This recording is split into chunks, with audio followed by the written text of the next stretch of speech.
Hello everyone, and welcome back to my series Gag or Goop. I'm sorry for the hiatus, but I am back and ready to rate some looks for this All-Stars winter season. I never thought I would see the day, but here we are, and the category is I'm crowning, so let's go! First up, we have none other than the Tudor boot queen herself, Raja. The fact that she made this piece herself and started shoe first, like, wow. This is honestly really amazing and well done, and it's truly top 2 material for me. The chalice slash trophy like crown is so campy bizarre and totally Raja, especially the grey hair, styled in inspiration of King Louis XIV's hairstyle, as well as the period piece garb. The mashup of soft bright golds and light blues in the brocade garment and the subtle purple in her eyeshadow all scream royalty, and she is really putting the king in her name. It's a gag. Next up, we have water off a duck's back, Jinx Monsoon. My goddess, she has never looked better. This is my other top 2 look. I mean, all the references she threw out, I can see.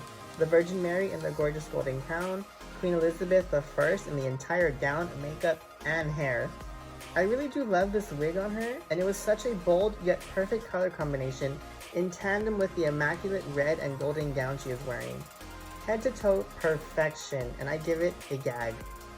Next up, we have the sponge queen herself, Monique Exchange. I really like the route she went with this, and the fact that she incorporates her culture into her looks is very beautiful. I will say I was a little confused at first at the color choice. I had thought maybe Monet came out as trans at some point and I had missed it. It seems it was just a coincidence. I love the street style approach she took, as well as the incorporation of the crown in her intricately styled wig. Really amazing to see on the runway, and it's a gag. Next up, we have Miss Body, Trinity the Tuck. I am just so curious how much money these queens are spending because geez, this looks really expensive. The entire ensemble looks absolutely regal. It's rich and it's screaming opulence. The dark velvety purples mixed with the light iridescent lilacs underneath, contrasting against her vivid orange hair. Also, the makeup goes so well with everything. It's all just so stunning. It's really a gag. Next up, we have May the Odds Be Ever in Your Favor, Evie Oddly. I won't lie, this is my least favorite look so far. Don't hate me. I know this is entirely different than what we have seen thus far, but compared to her competition, I don't think this quite stacks up. The construction doesn't seem bad, but it's not completely the best either, and the top is giving very much football gear. I also don't like the black colored garments underneath. It takes away from everything else. To me, it's a goop. Next up, we have all the way from the UK, the Vivian. To me, this isn't top 3 or bottom 3. It's like, safe zone? It wowed me more than not, and I think it's because the look is monochromatic, which can be hard to pull off, but she did it in the best way. I love the burlap aspects, especially in the crown. It manages to be subtle in color, but unique in style, and I really enjoy that. There's beauty in subtlety. Also, at second glance, I'm not so obsessed with the back paneling nor the bust area. Still safe, but not as good as I had previously thought.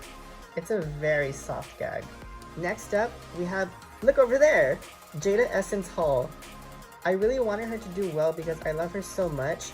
She's one of my favorites this season, but I don't really like this look. It's just so unfinished looking, and here's why.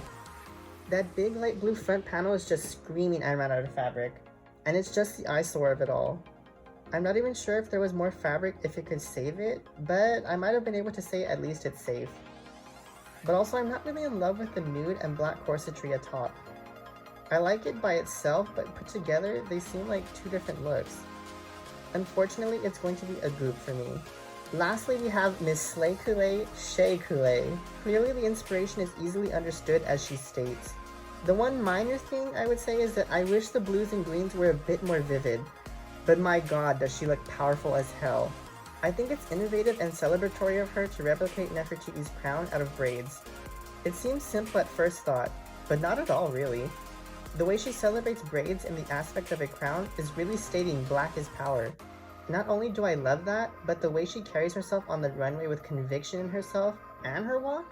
She truly is amazing, and like the rest of her runs on previous seasons, she's going to make it really far.